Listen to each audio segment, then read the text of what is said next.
Bapak Mama jemaat Tuhan yang terkasih, Shalom. Sekali lagi, Shalom. Yang menjadi tema dalam perenungan kita pada kebaktian sore hari ini, Sinode Gemit memberi kita sebuah tema kecil, karya kebangkitan Yesus bagi orang percaya. Karya kebangkitan Yesus bagi orang percaya. Untuk memulai renungan pada sore hari ini, saya ingin mengajukan sebuah pertanyaan. Bapak Mama semua, apa yang akan kita rasakan dan katakan kepada seseorang ketika dia meninggalkan kita, ketika kita ada dalam keadaan sulit? Dalam hidup, ketong selalu sama-sama, senang, ada dalam kelimpahan, pokoknya untuk yang enak-enak tuh, dia sama-sama dengan ketong. Tapi ketika ada dalam kesulitan, dia kemudian hilang. Apa yang akan ketong katakan untuk dia? Maina bilang kecewa. Ada lagi kok?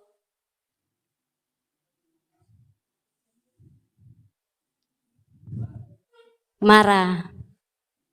Sedih. Terima kasih. Saya akan percaya lah. Ya, saya kira itu yang akan kita lakukan. Sebagai manusia, kita pasti melakukan itu.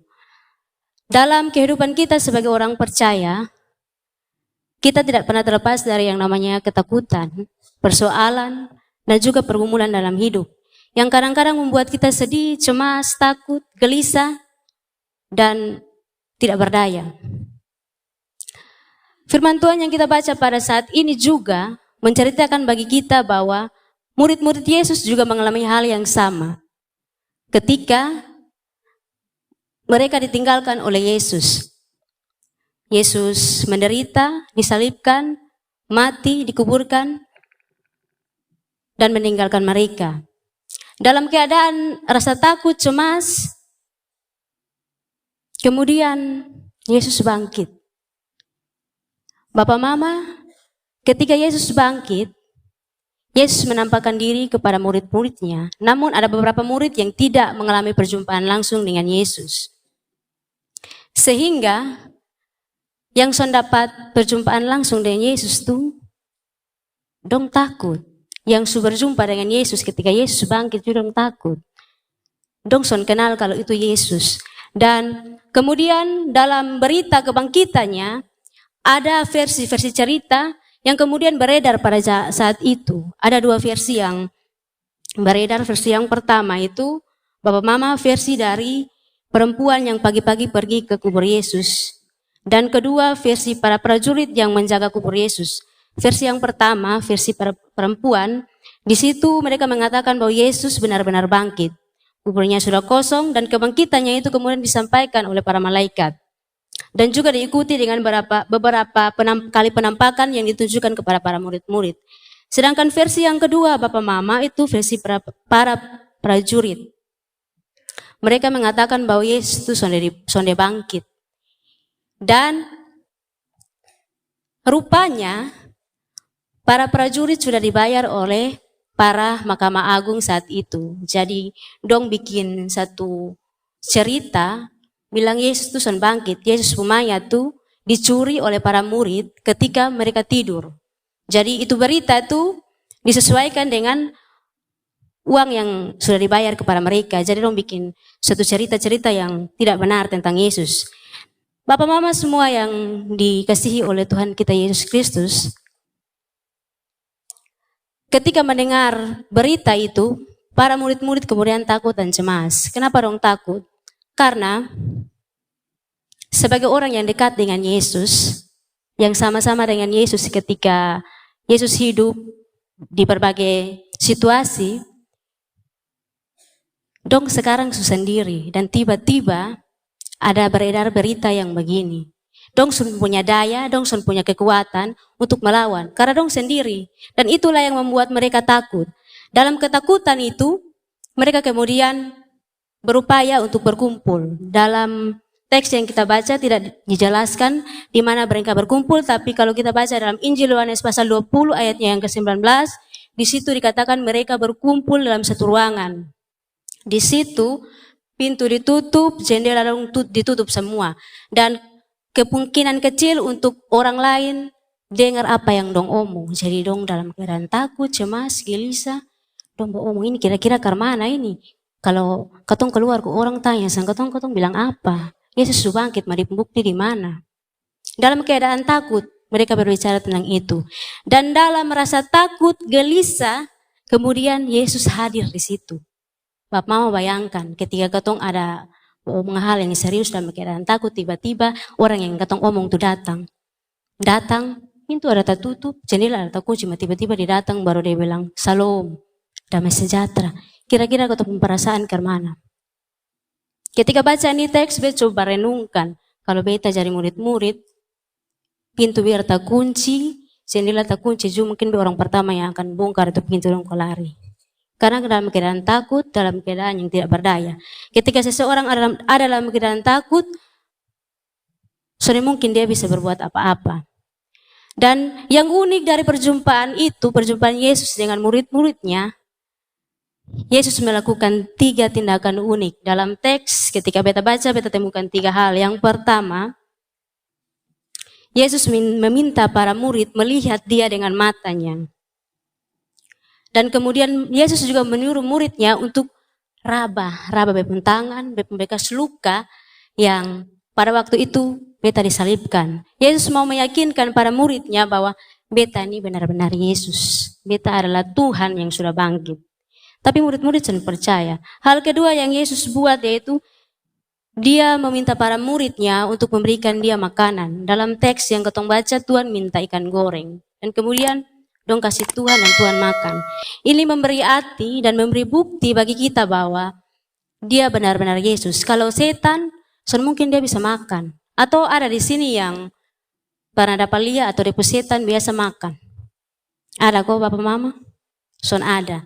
Berarti ini mau membuktikan bagi kita semua saat ini bahwa dia benar-benar Yesus yang telah bangkit.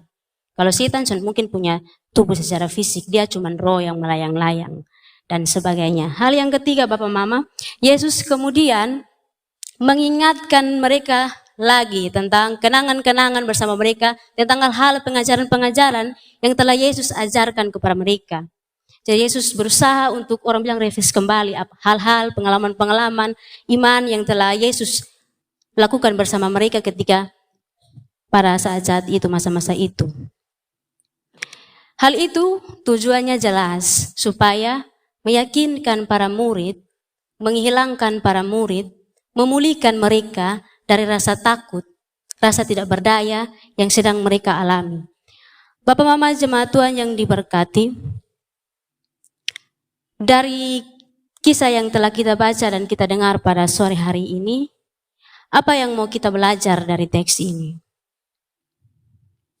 Saya catat 3 hal untuk kita renungkan bersama. Yang pertama, Yesus yang bangkit itu tahu keadaan dan keberadaan kita.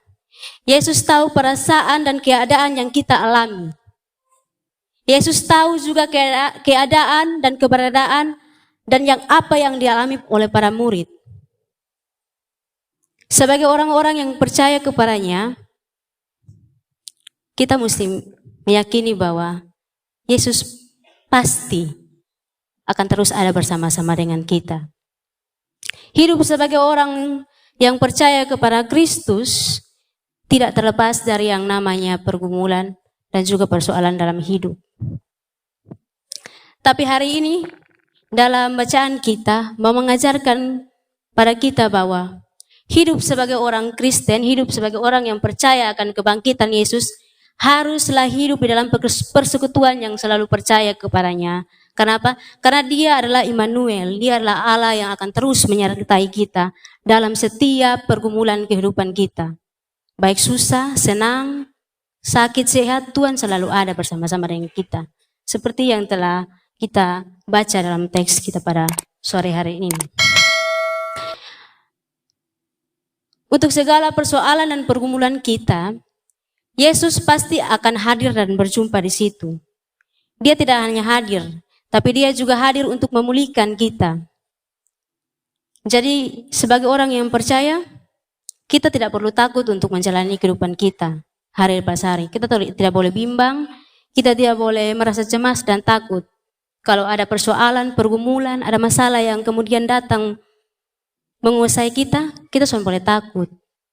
Firman bilang Tuhan pasti akan hadir dan menjumpai kita, memulihkan kita. Jadi mari kita menjalani kehidupan kita dengan penuh rasa percaya kepada Yesus. Hal yang kedua, perjumpaan Yesus dengan para muridnya tidak hanya memulihkan, tapi menghapus rasa takut dan keraguan yang dialami oleh mereka. Yesus hadir dalam perjumpaan dengan murid-muridnya dan juga bagi kita pada saat hari ini untuk memberikan semangat dan harapan baru. Dalam perjumpaan itu, Yesus senangnya hadir. Yesus kasih dong Roh Kudus, roh yang menghibur. Dalam ayat 45 bilang, Yesus menyuruh murid-muridnya kita semua untuk menjadi saksinya. Untuk menjadi saksi Kristus itu bukan sesuatu yang mudah, Bapak Mama. Ada dia punya proses yang panjang. Dan itu proses itu tentu sudah dialami oleh para murid. Tapi dong sudah mengerti. Sehingga Yesus bangkit, Yesus menjumpai mereka, kemudian Yesus membuka pikiran mereka. Supaya apa? Supaya mereka mengerti tentang kitab suci, ketemunya teks bilang. Karena waktu itu dong ada dalam keadaan takut, keadaan yang tidak berdaya, yang membuat dong sudah mengerti. Karena sudah ada Roh Kudus di dalam lubuk hati, sehingga dong sudah mengerti apa yang Tuhan maksudkan. Sehingga Yesus datang menjumpai mereka untuk memberi semangat dan harapan baru bagi masa depan mereka. Hal yang terakhir Bapak Mama, perjumpaan Yesus dengan para muridnya melahirkan tanggung jawab iman sebagai saksi Kristus. Tanggung jawab dalam hal ini dimaksudkan adalah amanat bagi kita semua, bukan hanya para murid.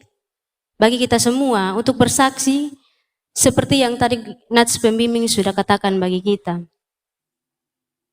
Bahwa kita harus menjadi saksi Kristus, saksi yang hidup. Jadi kalau ketong bilang ketong adalah saksi Kristus, ketong sudah percaya kepada Kristus, maka ketong harus melakukan hal yang segambar dan serupa dengan Allah, hal yang mencerminkan bahwa ketong adalah saksi Kristus.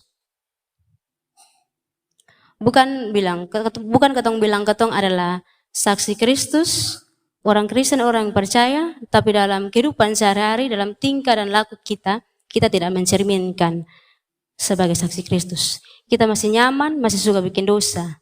Masih suka omong orang, masih suka fitnah orang, masih suka bikin hal-hal yang menyakitkan orang lain, terutama menyakitkan hati Tuhan.